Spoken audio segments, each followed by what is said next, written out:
En algún momento u otro, cada persona que enseña la Biblia ha escuchado a alguien preguntar, ¿es esta parte de la Biblia algo únicamente cultural? Lo que usualmente quieren decir es que algunas partes de las Escrituras están tan arraigadas en las culturas antiguas de los tiempos bíblicos que no es posible que se apliquen a nosotros actualmente. Así que los cristianos generalmente pasamos mucho tiempo tratando de distinguir entre pasajes bíblicos culturales y pasajes aplicables a la vida moderna. En esta lección propondremos una perspectiva diferente. En lugar de tratar unas partes de las Escrituras como culturales y otras como aplicables, veremos que cada parte de la Biblia es tanto cultural como aplicable. La Biblia entera refleja el contexto cultural antiguo, pero sigue siendo palabra de Dios aplicable de una manera u otra a cada persona, sin importar quiénes somos, o dónde, o cuándo vivimos. Esta es la 10ª lección en nuestra serie Él nos dio las Escrituras, los fundamentos de la interpretación, y la hemos titulado La cultura bíblica y la aplicación moderna.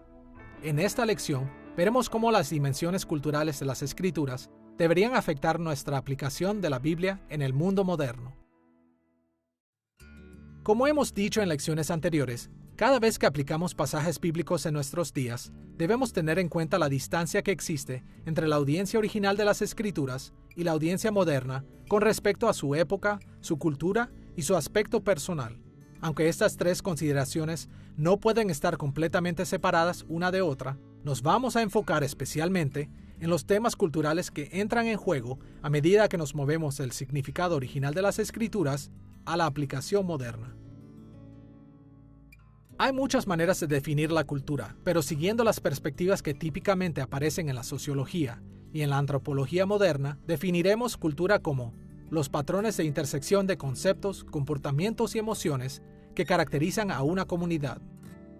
Como esta definición sugiere, las culturas implican un aspecto de patrones de intersección, tales como lenguaje, arte, adoración, tecnología, relaciones interpersonales y autoridad social. Y estas intersecciones de patrones consisten en compartir conceptos, comportamientos y emociones, lo que creemos, hacemos y sentimos. Así que, cuando hablamos de culturas, tenemos en mente cómo esas características caracterizan a una comunidad, ya sea de una familia, un grupo étnico, una organización social, una asociación religiosa o aún toda la raza humana. En esta lección nos enfocaremos en 3 dimensiones de la cultura bíblica y la aplicación moderna. Primero, examinaremos los fundamentos bíblicos de la cultura en los primeros capítulos de la Biblia. Segundo, trazaremos los desarrollos bíblicos culturales que tuvieron lugar en el Antiguo y Nuevo Testamento. Y tercero, veremos cómo estos aspectos culturales de la Biblia deben afectar nuestra aplicación moderna de las Escrituras. Veamos primero los fundamentos bíblicos de la cultura. Al considerar los fundamentos bíblicos de la cultura, comenzaremos explorando Génesis capítulos 1 al 11. Primero, veremos cómo estos capítulos establecen la importancia de la cultura. Segundo, nos enfocaremos en cómo introducen 2 ideales culturales opuestos. Y tercero, notaremos cómo los primeros capítulos de las Escrituras establecen el escenario para una variedad cultural entre los fieles servidores de Dios. Comencemos con la importancia de la cultura. Los primeros 11 capítulos de Génesis cubren toda la historia del mundo, desde la creación hasta los días de Abraham. Estos son particularmente importantes para nuestro estudio, debido a que trazan los patrones ideales de Dios para el mundo y la cultura humana. De esta manera, guían nuestra lectura no solo al resto de Génesis, sino también al resto de las Escrituras. Los fundamentos de la cultura primero aparecen en Génesis capítulo 1, versículo 28. Un pasaje generalmente llamado el mandato cultural. Aquí Dios le dice a la humanidad: fructificad y multiplicaos, llenad la tierra, y sojuzgadla, y señoread en los peces del mar, en las aves de los cielos, en todas las bestias que se mueven sobre la tierra. Para entender y aplicar el significado del mandato cultural, necesitamos recordar algo que vimos en lecciones anteriores. La meta final de Dios para la historia siempre ha sido llenar el mundo con su gloria visible, para que cada criatura lo adore por siempre. Y después de que Dios estableció el orden inicial de la creación, El mandato cultural indicó que la responsabilidad de la humanidad era desarrollar la creación aún más en preparación para la demostración final de la gloria de Dios. Dios dio a la humanidad el mandato cultural en el más simple de los términos para que el mundo, la creación, se llenara de su gloria. Vemos una imagen de la creación algo así como la construcción de una casa, como si fuera un antiguo templo. Y cuando se construye el templo, el Dios que encargó esa construcción la habita. Así que la visión bíblica de la creación es que toda la tierra fue hecha para ser la morada de Dios, para ser un santuario sagrado. Pero en lugar de una estatua que representa a Dios, una estatua de un pájaro o un león o algo así que es colocado en ese templo, Dios colocó al hombre y a la mujer como portadores de su imagen. Y al darles el mandato cultural, Dios en efecto estaba diciendo, vayan y multipliquen mi imagen, llenen la tierra y gobiernenla, ejerzan autoridad sobre ella como sacerdotes. Así que el mandato cultural era que los portadores de la imagen de Dios ejercieran el señorío de Dios sobre el mundo creado para que la tierra fuera el lugar de la morada del Dios que la creó, así como el lugar de su trono celestial, destellos de los cuales podemos ver en lugares como Isaías capítulo 6. En la tierra iba a ser lo mismo. Y esto no es algo nuevo. Por ejemplo, el Antiguo Testamento nos dice que la tierra sería llena de la gloria del Señor, así como las aguas cubren el mar, porque ese fue el diseño original de Dios para ella. Justo ahí en el principio de la Biblia, en Génesis capítulo 1, antes de la caída, Dios dio un mandato importante o un conjunto de instrucciones. En realidad, podríamos decir que era una visión mundial para Adán y Eva, y eso era tomar la belleza, el orden y la excelencia del jardín y extenderlo en todo el mundo. Y la historia de la Biblia tiene que ver mucho con la caída y la falla de hacer esto. Entonces, el recomienzo de este mandato a través del segundo Adán, Jesucristo y su novia, la Iglesia. El mandato cultural, el mandato creacional, la ordenanza original de Génesis capítulo 1 es realmente el núcleo del mensaje bíblico, y yo podría sugerir, esto es, de lo que trata la redención. Un académico ha llamado a la redención la creación recuperada, y creo es una hermosa imagen, es un hermoso entendimiento comprensivo de lo que trata la Biblia. A menudo describo el mensaje de la Biblia como Dios restaurando su reinado, o su reino, desde el cielo hacia la tierra, desde la creación hasta la nueva creación.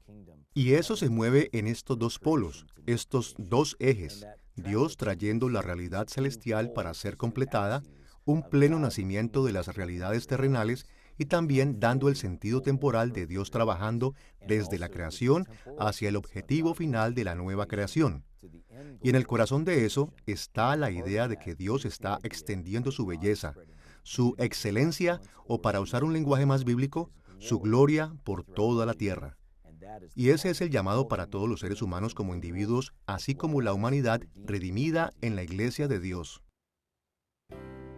Podemos ver esto en Génesis capítulo 1, versículo 26, donde Dios dijo, «Hagamos al hombre a nuestra imagen».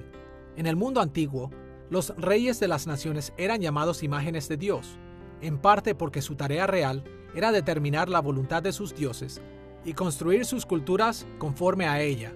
A la luz de esto, los primeros capítulos de Génesis dejan claro que todos los seres humanos fueron creados para realizar este tipo de servicio real cultural para promover la voluntad de Dios en la tierra.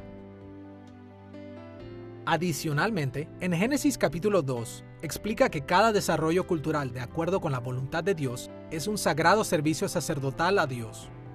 En el versículo 15, podemos aprender que Dios puso a Adán y a Eva en su jardín sagrado para que lo labrara y lo guardase. Esta expresión es una inusual combinación de dos verbos hebreos, abad, usualmente traducido como trabajar o labrar, y shamar, normalmente traducido como cuidar o proteger. Moisés usó estos términos juntos solo una vez más, en Números capítulo 3, versículo 8, cuando él describió el servicio de los sacerdotes levitas ante la gloriosa presencia de Dios en el tabernáculo. Así, en efecto, los primeros capítulos de Génesis establecen la perspectiva bíblica fundamental de que la cultura no es una dimensión menor de nuestra existencia. Más bien, es nuestro servicio real y sacerdotal a Dios. Dios nos ha ordenado llenar, desarrollar, ordenar, embellecer y santificar la tierra en preparación para la muestra final visible de su gloria. Creo que para entender el por qué Dios le dio al hombre el mandato cultural, es importante recordar que el hombre fue el exclusivo creado a su propia imagen. Así que hay un componente estructural para la imagen divina. Somos hechos a la imagen de Dios, pero también hay un componente funcional, en el que mostramos y reflejamos la gloria de Dios de manera particular, que es solo para nosotros los seres humanos, por la forma en la que llevamos y reflejamos su gloria, a través del trabajo que hacemos. Así, cuando pensamos en el mandato cultural, tenemos una especie de trabajo de llenar la tierra y de someterla, para hacer el mundo como el Edén, como el jardín, y así sucesivamente, pero también para llenarla, poblarla. Y así la idea es que vamos a llevar a cabo el mandato cultural para extender la gloria de Dios, mostrada exclusivamente en su imagen divina en la forma humana, hasta los confines de la tierra para su propia gloria. Ahora que hemos visto los fundamentos bíblicos de la importancia de la cultura, debemos tomar un segundo tema: los fundamentos bíblicos de dos ideales opuestos perseguidos por los seres humanos a través de la historia.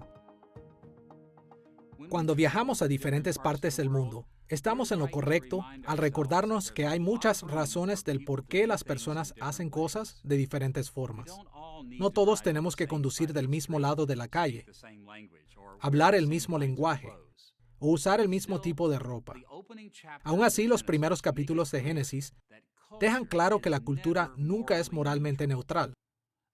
Por el contrario, de una manera u otra, la forma particular de desarrollo de cada cultura agrada o desagrada a Dios porque reflejan uno de los dos ideales culturales opuestos. Los autores bíblicos fueron muy conscientes de que los seres humanos desarrollaron la cultura en diferentes maneras, pero desde su punto de vista, todas las culturas caen en una de las dos categorías: patrones culturales que sirven a Dios y patrones culturales que se oponen a Él. Como veremos más adelante, estas distinciones culturales se convierten en algo muy importante cuando aplicamos la Biblia hoy en día. Pero por ahora, consideremos cómo esta división fue primero establecida en los primeros capítulos de la Biblia. En Génesis capítulo 3, Adán y Eva fallaron su prueba de lealtad a Dios al comer del fruto del árbol del conocimiento del bien y del mal. Después de esto, Dios reveló que su caída en pecado podría llevar a los seres humanos a seguir dos distintos caminos culturales. Escuchemos la manera en la que Dios describe estas dos actividades culturales en Génesis capítulo 3, versículo 15, cuando Él dijo a la serpiente: «Y pondré enemistad entre ti y la mujer, y entre tu simiente y la simiente suya. Esta te herirá en la cabeza, y tú le herirás en el calcañar». En resumen, la mujer mencionada aquí es Eva, la primera mujer que Dios creó, y la serpiente es Satanás. Este pasaje establece la división que ha caracterizado la cultura humana a través de la historia. La descendencia de la mujer ha tratado de servir a Dios fielmente, y la descendencia de la serpiente ha tratado de oponerse a Él. Y esta división continuará caracterizando a la cultura humana hasta que Cristo, el gran descendiente de Eva, regrese para completar su victoria final sobre Satanás. Estos dos caminos aparecen inmediatamente en la historia de Caín y Abel en Génesis capítulo 4. Cerca del final del capítulo 4, vemos cómo Caín y sus descendientes vivieron como la descendencia de la serpiente. Ellos formaron culturas altamente sofisticadas, pero con la intención de resistir la voluntad de Dios y cambiar su linaje natural a la del maligno, como su padre espiritual. Pero en Génesis capítulo 5, encontramos un registro de los descendientes de Set, quien desarrolló una cultura como la descendencia de la mujer. Ellos formaron familias y tribus, desarrollaron prácticas religiosas y un lenguaje. Ellos no eran perfectos, pero hicieron su mejor esfuerzo para establecer patrones culturales que sirvieron y glorificaron a Dios. Desde este punto y en adelante, las Escrituras continúan distinguiendo estos dos ideales culturales opuestos. Ahora, tenemos que ser cuidadosos aquí. Para interpretar y aplicar las Escrituras, también tenemos que ver que había muchas similitudes entre estos dos caminos de la cultura humana. Génesis capítulos 4 y 5 indican que tanto Caín como Abel trataron de dominar a la naturaleza. Ambos desarrollaron prácticas sociales y religiosas, y como las genealogías de Set y Caín lo demuestran, en ambas líneas hubo matrimonios y tuvieron hijos. ¿Cómo era posible que las personas con tan diferentes ideales culturales desarrollaran expresiones similares de cultura? Del resto de las escrituras, aprendemos que estas similitudes aparecen por dos razones. Por un lado, la gracia común de Dios, su misericordia no salvadora hacia la humanidad, restringen a Satanás y las inclinaciones pecadoras de quienes lo siguen. Y como resultado, incluso las culturas más diabólicas en el mundo han exhibido un grado de conformidad a la voluntad de Dios. Por otro lado, el pecado continúa corrompiendo a aquellos que persiguen los caminos de Dios. Así que, incluso la cultura más santa en el mundo ha fallado al adherirse perfectamente a la voluntad de Dios.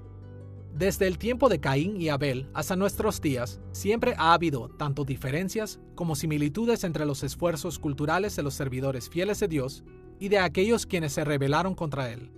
Y a medida que buscamos aplicar cualquier pasaje de las Escrituras hoy en día, es importante mantener en mente estas distinciones culturales. Habiendo explorado los fundamentos bíblicos de la importancia de la cultura y el establecimiento de dos ideales culturales opuestos, podemos dirigirnos a un tercer factor, la aprobación de la variedad cultural en los primeros capítulos de las Escrituras. Los primeros capítulos de Génesis tratan principalmente con pocos seres humanos, así que no hay ejemplos de comunidades mostrando variedades culturales en esta parte de la Biblia. Aún así, Dios acomodó el escenario para una variedad cultural en los primeros capítulos de Génesis, en las formas en las que Él reveló su voluntad a personas individuales en la historia temprana de la humanidad. Hay muchas maneras para describir los fundamentos de la variedad cultural, pero por cuestiones de tiempo, consideraremos cómo la variedad cultural se desarrolló a través de la revelación especial y lo que comúnmente llamamos revelación general. La revelación especial es el término que los teólogos tradicionales usan para darle significado a las revelaciones de Dios sobre sí mismo y de su voluntad a un selecto número de personas a través de sueños, visiones, profetas, las escrituras y otros medios similares. Por ejemplo, en los primeros capítulos de Génesis, Dios se reveló verbalmente a sí mismo a Adán y Eva, Caín y Abel y Noé. Por otro lado, la revelación general se refiere a las revelaciones de Dios de sí mismo y su voluntad en toda la creación, tanto en las personas, personalidades humanas, habilidades físicas y espirituales y otras cualidades, y en las circunstancias, en el mundo externo. Vemos esto en pasajes como Salmo 19 y Romanos capítulo 1 versículos 18 al 20. Dios usa su revelación especial y general para ayudarnos a entender cómo Él acomoda el escenario para la variedad cultural entre su pueblo. Vemos esto en la forma en la que el pueblo fiel de Dios obedece la misma revelación especial en diferentes maneras, incluso al mismo tiempo, debido a que son diferentes personas enfrentando diferentes circunstancias. Por ejemplo, Adán y Eva recibieron la revelación especial del mandato cultural en Génesis capítulo 1, versículo 28. Pero Adán y Eva tuvieron diferentes talentos, personalidades, habilidades físicas, etc. Ellos también lidiaron con diferentes circunstancias personales. En cierto grado, estas variedades aparecieron entre ellos. Adán y Eva tuvieron que aplicar la revelación especial del mandato cultural para sus vidas en diferentes maneras al mismo tiempo. Adicionalmente, la humanidad generalmente aplicó la misma revelación especial en una variedad de formas a través del tiempo debido a los cambios en curso en las personas y circunstancias involucradas. Solo como un ejemplo, cuando Dios dio el mandato cultural por primera vez, el pecado no había entrado al mundo, pero después Adán y Eva se rebelaron contra Dios y ellos y sus circunstancias cambiaron, y como resultado, la manera en la que ellos obedecieron el mandato cultural también cambió. De hecho, la revelación especial en Génesis capítulo 3 reveló cómo el dolor y la futilidad complicaría el cumplimiento del mandato cultural a medida que el tiempo y la humanidad progresaran. Podemos ver que la misma clase de variedades aparecen una y otra vez a medida que Dios añadía una revelación especial tras otra a través del tiempo. En un grado u otro, cada nueva revelación especial modificó los requisitos de las revelaciones especiales anteriores. Así que, cada vez que Dios dio una nueva revelación especial, su pueblo fiel tuvo que responder cambiando la forma de servirlo tanto al mismo tiempo como a través del tiempo. Desde el principio mismo, las revelaciones especiales y generales llevaron a distintas formas de variedad en la manera en que los primeros seres humanos sirvieron a Dios. Y como veremos después en esta lección, esta variedad inicial sentó los fundamentos de la variedad cultural para las comunidades del pueblo fiel de Dios de la historia bíblica hasta el día de hoy. El mandato cultural en Génesis requiere que seamos fructíferos y nos multipliquemos, llenemos la tierra y tengamos dominio sobre ella. Eso dará lugar a una variedad cultural. Y la pregunta ¿es eso realmente parte del diseño de Dios? ¿Tiene Dios la intención de que exista diversidad entre las diferentes culturas? Yo diría que la enseñanza de las Escrituras es sí, absolutamente. Es una manifestación de lo que Dios nos llama a hacer. Él nos creó en un ambiente que simplemente se disparó a través de su deseo de diversidad. No solo hay tierra seca, sino también hay mar. No solo hay sol, también hay otros tipos de estrellas. No solo hay aves, hay animales de todas las especies. Y no solo hay un tipo de ser humano, hay hombres y mujeres. Así que mientras extendemos la imagen de ese Dios que ha creado de esta forma a lo largo de toda su creación, debemos reflejar ese tipo de variedad en diferentes prácticas culturales. Dios nos llama a llenar toda la tierra con su gloria, y mientras hacemos eso, vamos a encontrarnos con cosas como la variedad del clima o la variedad del terreno. Tú no puedes construir un iglú en el Ecuador y chozas de paja no funcionarían en Alaska. Así que mientras llenamos toda la tierra y tomamos dominio sobre toda la tierra, naturalmente habrá este tipo de variedad que vemos reflejado cuando Apocalipsis dice que en compañía de los redimidos habrá personas de cada tribu e idioma, y lengua y nación. Esto no es una desviación de la intención de Dios desde el principio. En realidad es el cumplimiento de lo que Dios ordenó en Génesis capítulo 1. Parte de la belleza de la obra de Dios en el mundo es que Él no está trabajando solo en una cultura, sino a través de muchas culturas. Y tenemos mucha afirmación de eso en la Biblia. La proclamación del Evangelio es para todas las naciones, etnias y todos los grupos de personas del mundo. Y al final de Apocalipsis, las Escrituras hablan acerca de los reyes de la tierra trayendo su gloria al reino de Dios. Todos estos tesoros de diferentes culturas y las fortalezas y dones que vemos trabajando en varias culturas del mundo son cosas que Dios usa de una manera redentora y son parte de sus propósitos para la humanidad.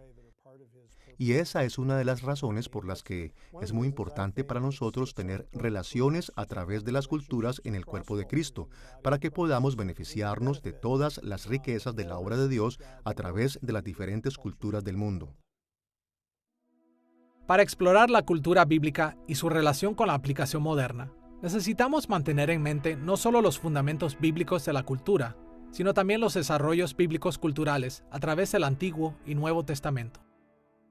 Hay muchas formas de resumir los desarrollos bíblicos de la cultura en la Biblia, pero para nuestros propósitos, veremos estos desarrollos a través de los mismos lentes que usamos para examinar los fundamentos de la cultura. Veremos primero la importancia de la cultura como el desarrollo bíblico histórico. Después, veremos cómo los dos ideales culturales opuestos se desarrollaron en la Biblia. Y finalmente, examinaremos cómo la variedad cultural se desarrolló en las Escrituras. Comencemos con la importancia de la cultura. La cultura es importante en ambos, en el Antiguo y en el Nuevo Testamento. Pero la importancia de la cultura en el Antiguo Testamento aparece más claramente en la cantidad de atención que las primeras escrituras le dan a Israel como nación. El libro de Génesis describe los desarrollos culturales antes de que Israel se convirtiera en nación. Pero todo el Pentateuco, los primeros 5 libros de la Biblia, fueron escritos durante la época del pacto de la ley de Moisés. Después, Israel salió de Egipto y fue reunido como una nación en el monte Sinaí. Por esta razón, estos libros enfocan mucha de su atención en los mandamientos e instrucciones de Dios para la vida nacional de Israel. El resto del Antiguo Testamento, desde Josué hasta Malaquías, fue escrito durante la época del Pacto Real de David, después de que Israel se había convertido en una nación desarrollada. Estos libros abordan el espectro de las revelaciones de Dios que dirigieron la cultura de Israel durante su ascenso a la gloria imperial, las altas y bajas del reino dividido, el exilio y el corto periodo de restauración al final del Antiguo Testamento. Aunque el Antiguo Testamento describe muchos desarrollos culturales que se dieron lugar en Israel, el más grande en las Escrituras ocurrió en la transición del Antiguo Testamento a la época del Nuevo Pacto en Cristo. En lugar de concentrarse en la cultura nacional de Israel, el Nuevo Testamento hace hincapié en el desarrollo de los patrones culturales en la iglesia cristiana. Para entender cómo se produjo este dramático cambio, necesitamos recordar que la mayoría de los judíos en la Palestina del primer siglo deseaban la llegada de la era del Nuevo Pacto. Como aprendimos en una lección anterior, durante el periodo intertestamentario, los rabinos judíos se refirieron a toda la historia previa a la llegada del Mesías como esta era, y enseñaban que cuando el Mesías viniera, traería la era por venir. Ellos creyeron que en la era por venir, el Mesías aparecería, dirigiría a su pueblo en la batalla contra las naciones malvadas del mundo y rápidamente establecería a su pueblo en su glorioso reino mundial, alterando la cultura de Israel dramática y decisivamente. Pero Jesús y sus apóstoles dejaron claro que su gobierno se desarrollaría en 3 etapas: la inauguración de su reino en su primera venida, la continuación de su reino a través de la historia de la iglesia y la consumación de su reino en su segunda venida. Esta perspectiva de 3 etapas llevó a todo un nuevo entendimiento de las formas en las que Dios esperaba que la cultura de su pueblo se desarrollara durante el periodo del Nuevo Pacto. Es muy fácil perder la visión de la importancia que tiene la cultura en el Nuevo Testamento, a menos que tengamos en cuenta la meta final del reino de Cristo, como se describe en pasajes como Apocalipsis capítulo 11, versículo 15. Los reinos del mundo han venido a ser de nuestro Señor y de su Cristo, y Él reinará por los siglos de los siglos. En este pasaje, vemos que Cristo un día destruirá a los reinos del mundo con sus culturas rebeldes. Pero Él no solo destruirá estas culturas malvadas, Él también transformará el mundo en una cultura mundial que puede ser descrita como el reino de nuestro Señor y de su Cristo, donde Él reinará por los siglos de los siglos. En lugar de ser un elemento marginal del Nuevo Testamento, la cultura es tan importante que cada segmento de esta parte de las Escrituras trata de alguna manera con cómo Cristo provoca el cumplimiento de los propósitos de Dios para la cultura humana. Algunos pasajes se centran en las maneras en las que Jesús puso en marcha la etapa final del mandato cultural a través de su vida, muerte, resurrección, ascensión y derramamiento del Espíritu. Otras partes del Nuevo Testamento se centran en dirigir a la iglesia mientras ésta ayuda a transformar el mundo a través del Evangelio durante la continuación del reino de Cristo. Y aún otros pasajes dirigen su atención a la consumación, cuando Cristo regrese para cumplir los propósitos de Dios para la humanidad y establezca una cultura en la cual la voluntad de Dios se cumpla tanto en la tierra como en el cielo. Ahora que hemos explorado los desarrollos culturales bíblicos, observando la importancia que tiene la cultura en el desarrollo de la historia bíblica, podemos dirigirnos al desarrollo de los 2 ideales culturales opuestos encontrados a lo largo de la Biblia. El establecimiento de los 2 ideales culturales en Génesis capítulo 3 dirigieron a los autores del Antiguo Testamento a asociar a la descendencia de la serpiente con las naciones gentiles y a la descendencia de Eva con Israel. Las naciones gentiles desarrollaron sus culturas en servicio a falsos dioses y se opusieron al Dios de Israel. Establecieron santuarios y templos para estos dioses falsos y algunas veces hasta sacrificaron a sus propios hijos. Dios dejó muy en claro que su pueblo no tendría nada que ver con estas prácticas.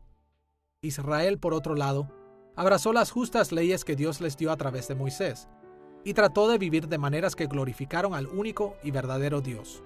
Guardaron el día de reposo o Sabbat, evitaron la idolatría y se basaron en la guía y protección de Dios en vez de en la sabiduría y el esfuerzo humano. Por supuesto, esto no significa que los gentiles no podían ser adoptados en la nación de Israel al prometer su lealtad a Dios, o que los israelitas no podían llegar a ser tan corruptos que se convirtieran en enemigos de Dios, sino en la medida en la que cada uno siguió sus ideales tradicionales, Israel desarrolló su cultura en servicio a Dios, y las naciones gentiles desarrollaron su cultura en servicio a dioses falsos. Ahora, al mismo tiempo, el Antiguo Testamento y la arqueología también indican que las culturas israelitas y gentiles eran similares en muchas maneras.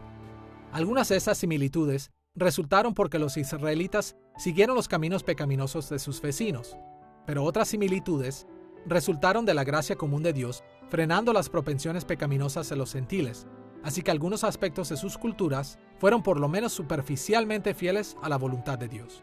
Estas divisiones culturales continuaron a través del Antiguo Testamento. Cuando vemos al Nuevo Testamento, los dos ideales culturales opuestos aparecen otra vez, pero con diferentes asociaciones. La gran infidelidad de Israel, que comenzó en el Antiguo Testamento, había dejado solo un remanente de judíos fieles para cuando Cristo encarnó. Y en el Nuevo Testamento, los gentiles podían ahora recibir la plena adopción como pueblo de Dios, junto a este remanente. Así que, en lugar de dividir entre las naciones judías y gentiles, los autores del Nuevo Testamento asociaron a los seguidores de Cristo con la simiente de la mujer y a los incrédulos con la simiente de la serpiente, ya fueran judíos o gentiles. Esto es el por qué Jesús habló de Satanás como el padre de los fariseos en Juan capítulo 8, versículo 44.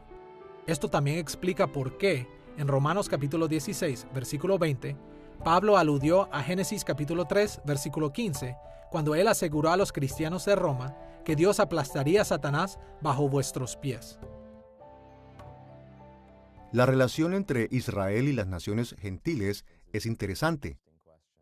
Vemos en Génesis capítulo 18 y en otros lugares que Dios hace una promesa a Abraham, de bendecir a Abraham y a su descendencia. Si pensamos en las Escrituras como una obra de múltiples actos, en el primer acto Dios hace la promesa a Abraham, y Él protege a la nación de Israel, cuidándolos de las influencias corruptas de las naciones vecinas.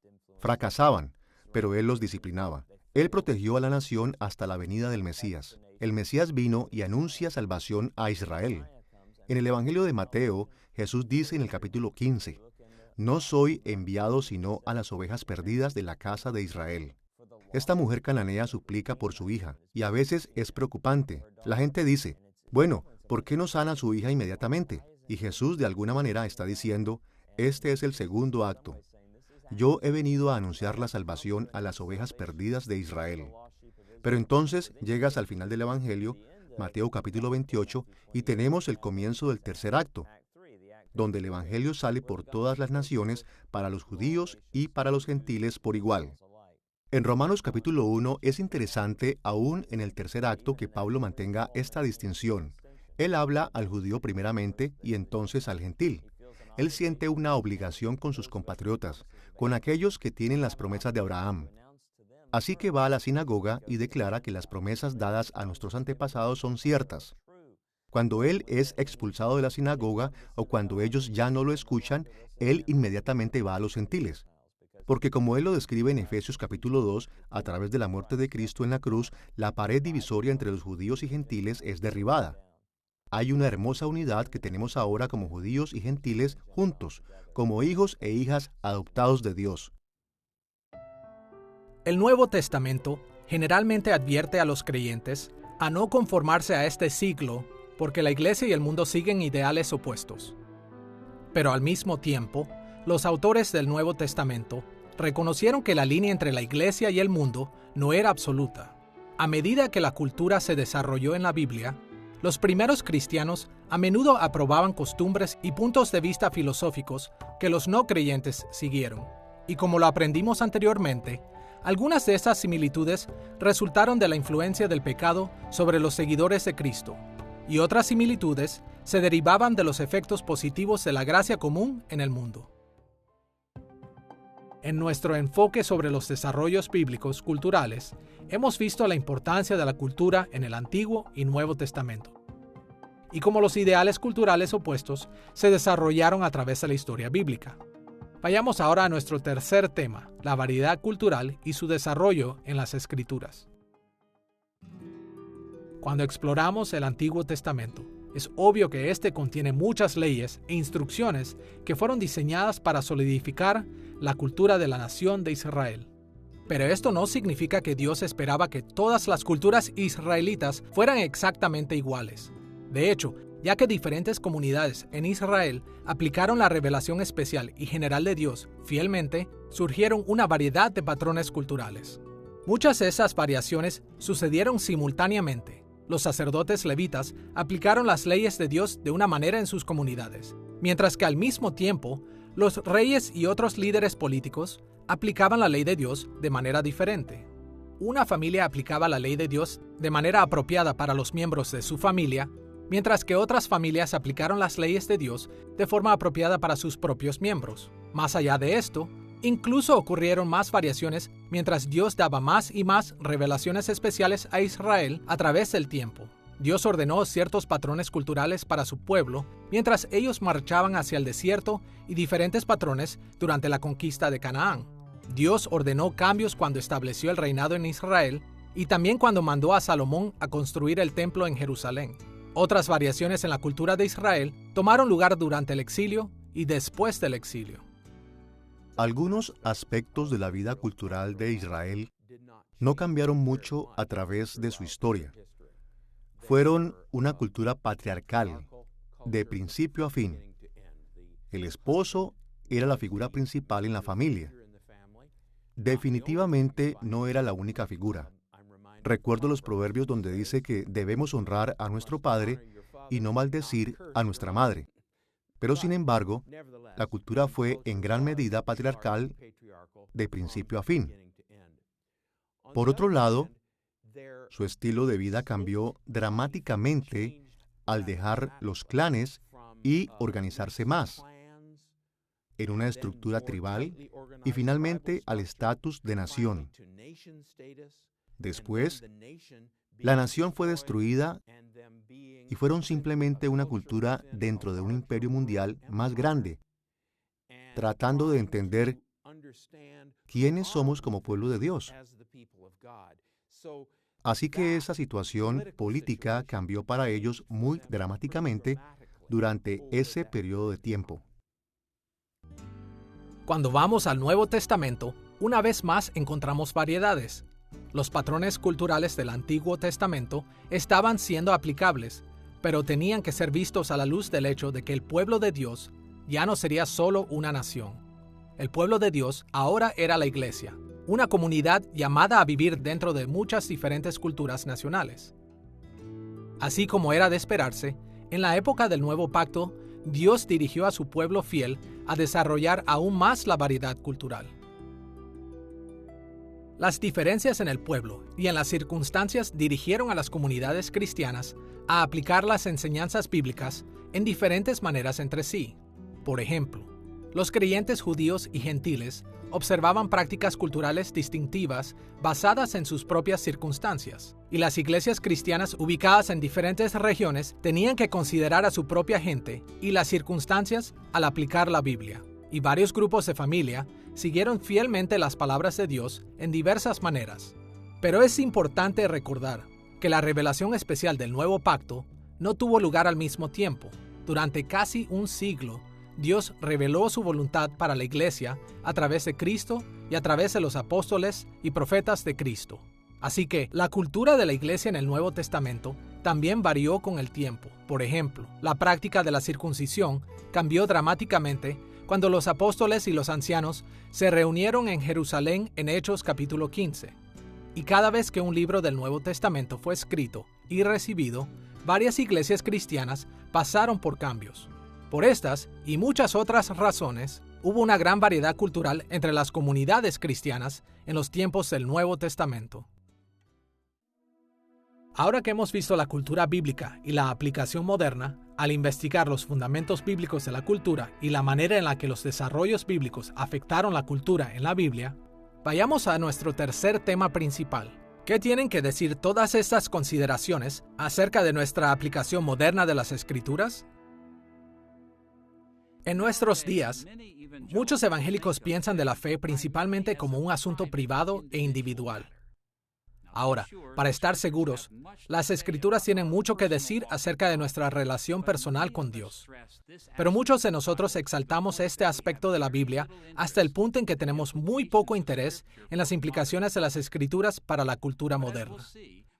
Pero como veremos, las Escrituras enfatizan tanto las dimensiones culturales de nuestra fe que debemos dedicarnos a aplicar las Escrituras a la cultura de hoy.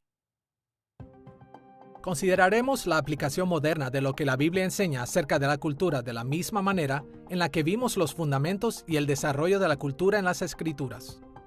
Primero, Exploraremos la importancia de la cultura cuando aplicamos las Escrituras. Después, veremos cómo los dos ideales culturales opuestos deben afectar la aplicación de las Escrituras hoy día. Y finalmente, veremos cómo las aplicaciones modernas deben tomar en cuenta la variedad cultural que Dios ha ordenado para nuestros tiempos. Comencemos con la importancia de la cultura en la aplicación moderna. Muchas porciones de las Escrituras nos ayudan porque es importante aplicar la Biblia a la cultura moderna. Pero una de las maneras más fáciles para ver esto es considerar cómo Cristo llamó a sus seguidores a influenciar cada cultura en el mundo, enseñando ampliamente lo que Él había mandado.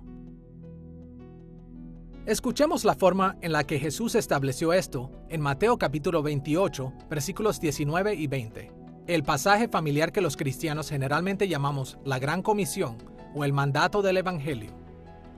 En este pasaje, Jesús les dijo a sus discípulos: Por tanto, id y haced discípulos a todas las naciones, bautizándolos en el nombre del Padre, y del Hijo, y del Espíritu Santo, enseñándoles que guarden todas las cosas que os he mandado. Este pasaje resume la misión de los seguidores de Cristo hasta que Él regrese en gloria. Pero para apreciar cómo esto se relaciona con nuestros esfuerzos culturales modernos, ayuda a ver cómo este mandato del Evangelio hace eco al mandato cultural dado a la raza humana al principio de Génesis.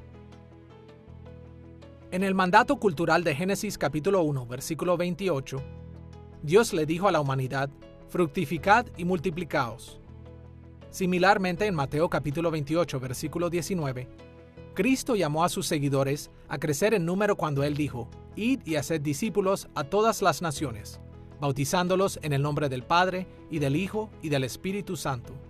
Así como Adán y Eva estaban para llenar el mundo con imágenes de Dios, los cristianos también estamos para multiplicar las imágenes redimidas de Dios. Y hacemos esto, en parte, dirigiendo al pueblo a una fe salvadora en Cristo.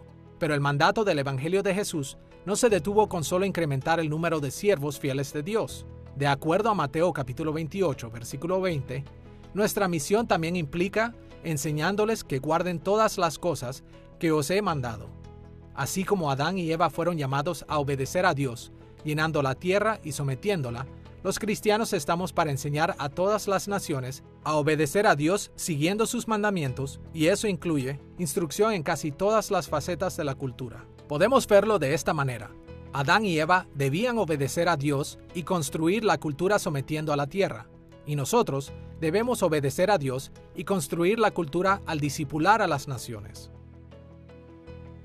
Debería ser evidente en Mateo capítulo 28 que Jesús esperaba que sus seguidores tuvieran un impacto en cada cultura al bautizar a los creyentes y al enseñar sus mandamientos a todas las naciones. Sus enseñanzas plantearon temas culturales muy comunes como pobreza, finanzas, salud, matrimonio, justicia, origen étnico, política e inclusive el pago de impuestos. Es por esto que encontramos que los libros del Nuevo Testamento tocan un amplio rango de temas culturales. En este mismo sentido, en Mateo capítulo 5, versículos 13 y 14, Cristo describe audazmente a sus discípulos: Vosotros sois la sal de la tierra, vosotros sois la luz del mundo. Como la historia ha demostrado una y otra vez, cuando los seguidores de Jesús nos dedicamos fielmente a enseñar todo lo que Cristo mandó a cada nación, tenemos el potencial de influenciar positivamente en cada faceta de cada cultura en todo el mundo. Y por esta razón, nuestra aplicación moderna de la Biblia debe abordar todo el rango completo de la cultura humana. En Mateo capítulo 5, Jesús dijo a sus discípulos que ellos deberían ser la sal de la tierra y la luz del mundo. Y para un lector moderno, esto es como una declaración misteriosa. Pensemos en los primeros oyentes. ¿Qué transmite ese lenguaje, especialmente si está arraigado en la cultura de las Escrituras? La sal era algo que preservaba las cosas que se echaban a perder. La sal se le ponía a la carne o al pescado para evitar que se pudrieran, para preservarlos, y era algo que también daba sabor. Pensemos en los cristianos.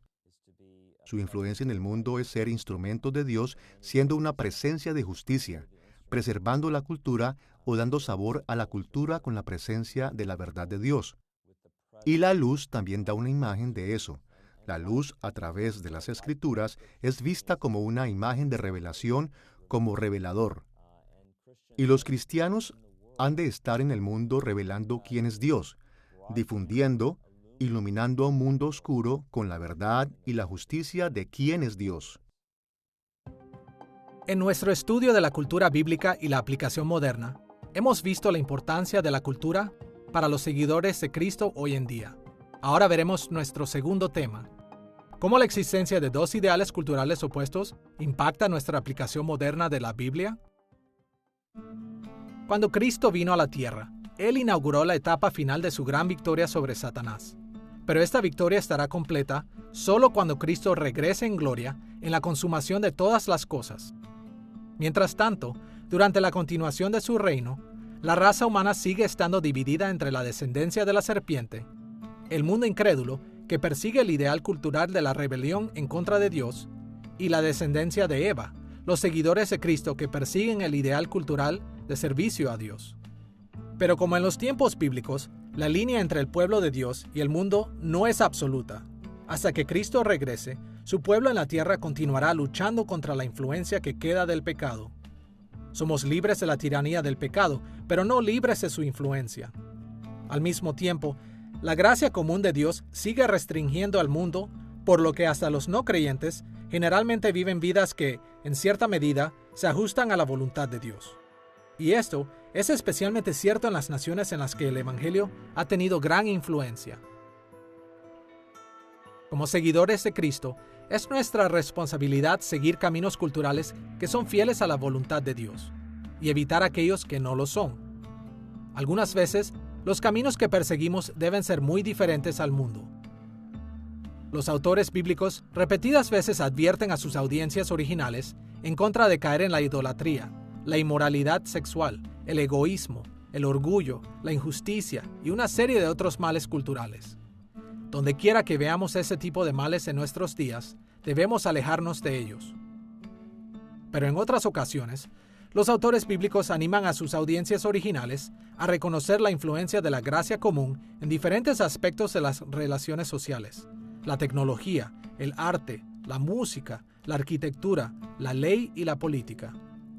Cada vez que encontramos que las Escrituras aprueban la forma en la que los no creyentes viven, debemos buscar los efectos similares de la gracia común de Dios en las culturas del mundo de hoy. Mientras nos mantenemos fieles a las enseñanzas de las Escrituras, debemos apoyar libremente las bendiciones de la gracia común en la ciencia, el arte, la política y otras facetas de la vida. Algunas veces podemos encontrar dificultad en discernir cómo los patrones culturales en las Escrituras se aplican a nuestros días, pero en términos generales, debemos tener en cuenta las formas en las que Dios dirige diversas dimensiones de la cultura a lo largo de la Biblia. Cuando comparamos todo lo que las Escrituras revelan acerca de las diferentes dimensiones de la cultura, encontramos por lo menos 4 maneras en las que Dios dirige los patrones culturales. Él aprobó permanentemente algunos patrones, como el matrimonio y el trabajo. Otros patrones los aprobó temporalmente, como el arreglo de las tribus de Israel durante su marcha desde Egipto hasta Canaán. Algunas veces, en su paciencia para los pecadores, Dios toleró temporalmente algunas actividades culturales de su pueblo, como la poligamia y la esclavitud, a pesar que Él desaprobaba eso de ellos. Y por supuesto, a lo largo de las Escrituras, vemos muchos patrones culturales que recibieron la desaprobación permanente de Dios, como la injusticia y la idolatría. En otras palabras, para aplicar un patrón cultural que encontramos en la Biblia a nuestras vidas hoy en día, debemos observar la evaluación de Dios en el pasaje mismo. Después, debemos buscar los estándares morales relevantes de otros pasajes bíblicos y determinar las motivaciones y las metas detrás de los elementos bíblicos culturales que vemos. De estas maneras, podemos discernir cómo los patrones culturales en los pasajes bíblicos representan a los dos ideales culturales opuestos, el de servicio a Dios o el de rebelión contra Él. Y cuando hacemos esto, podremos aplicar apropiadamente los patrones de la cultura en la Biblia para nuestro mundo moderno. Habiendo visto la aplicación moderna a la luz de la importancia de la cultura y de los ideales culturales opuestos en el mundo actual, ahora podemos ir a una tercera consideración. ¿Cómo debemos tratar con la variedad cultural cuando aplicamos las Escrituras a nuestros días? Cuando visitamos a diferentes creyentes en diferentes partes del mundo, es obvio que nuestros lenguajes, formas de vestir, dietas, música y muchos otros patrones culturales pueden ser muy diferentes. ¿Por qué es esto cierto? Si todos buscamos seguir los estándares de las Escrituras, entonces, ¿por qué los patrones de nuestras culturas han ido en direcciones tan diferentes? Bueno, sin duda, algunas de nuestras diferencias existen porque todos nosotros hemos fallado en vivir de manera fiel a las Escrituras. Pero aparte de nuestras fallas, hay muchas razones legítimas para esperar esta diversidad cultural entre el pueblo de Dios en todo el mundo. Como hemos visto, con la inauguración de la era del Nuevo Pacto, el pueblo de Dios ya no era una nación única. Y a través de los últimos años, mientras el Evangelio se extiende más y más alrededor del mundo, el pueblo fiel de Dios ha enfrentado el reto de vivir para Cristo cada vez en culturas más diversas. Este reto plantea una pregunta crucial. ¿Cuánta variedad cultural deberíamos permitir? ¿Qué límites deberíamos establecer? Hay muchos lugares en las Escrituras que abordan estas preguntas, pero uno de los mejores lugares para explicarlas es 1 Corintios capítulo 9, versículos del 19 al 23. En este pasaje, Pablo le dijo a la iglesia de Corinto: «Por lo cual, siendo libre de todos, me he hecho siervo de todos para ganar a mayor número. Me he hecho a los judíos como judío para ganar a los judíos, a los que están sujetos a la ley, aunque yo no esté sujeto a la ley como sujeto a la ley, para ganar a los que están sujetos a la ley, a los que están sin ley, como si yo estuviera sin ley, no estando yo sin ley de Dios, sino bajo la ley de Cristo, para ganar a los que están sin ley. Me he hecho débil a los débiles para ganar a los débiles. A todos me he hecho de todo, para que de todos modos salve a algunos. Y esto hago por causa del Evangelio, para hacerme copartícipe de él». En este pasaje, Pablo describió cómo su compromiso para cumplir el mandamiento del Evangelio lo dirigió a adoptar una muy amplia gama de conceptos culturales, comportamientos y emociones. Como él lo resumió en el versículo 22, «A todos me he hecho de todo, para que de todos modos salve a algunos».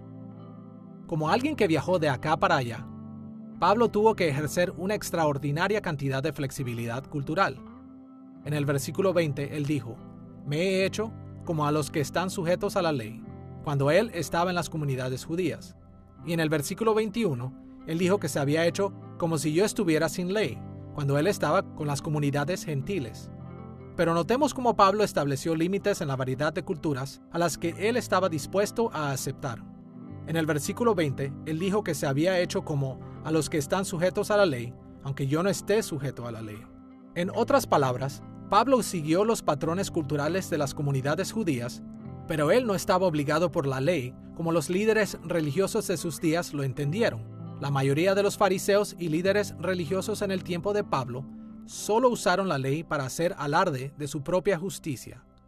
Pero como Jesús indicó en Mateo capítulo 23, ese comportamiento conduce a la condenación y la muerte.